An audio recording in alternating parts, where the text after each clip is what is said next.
Hello my dear English learners, మీరీ వీడియోలో ఒక థీమ్ ఆధారంగా ఇంగ్లీష్ వొకాబ్యులరీ నేర్చుకోబోతున్నారు. మీకందరికీ వొకాబ్యులరీ అనేది ఎంత ఇంపార్టెంటో తెలుసు.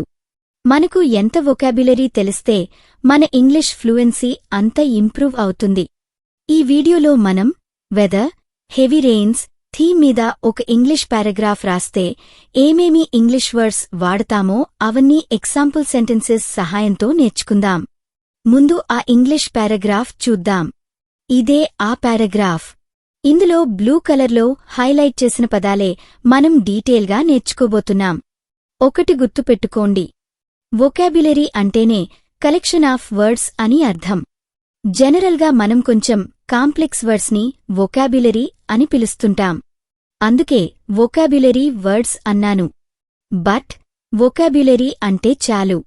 సరే, ఫస్ట్ మనం మన థీమ్డ్ పారాగ్రాఫ్ చదివి అర్థం చేసుకుందాం.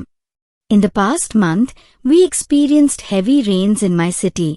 The continuous downpour caused several issues.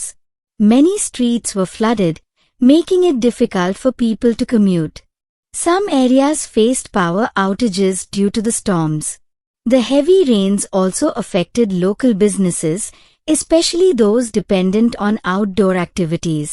On the positive side, the rains helped in cooling down the temperatures and replenishing water reservoirs.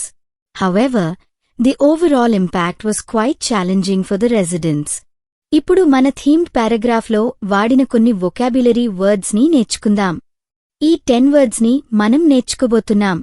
ఇంతవరకు మీరు షార్ట్ వీడియోస్లో ఒక్కొక్క వొకాబ్యులరీ వర్డ్ ఎగ్జాంపుల్ సెంటెన్సెస్ సహాయంతో నేర్చుకున్నారు కదా.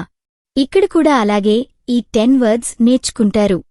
ఒక్కొక్క వొకాబ్యులరీ వర్డ్ స్టడీ చేయడానికి మీకు 35 సెకండ్స్ టైం ఉంటుంది. వీడియో లైక్ చేయడం, షేర్ చేయడం మర్చిపోకండి.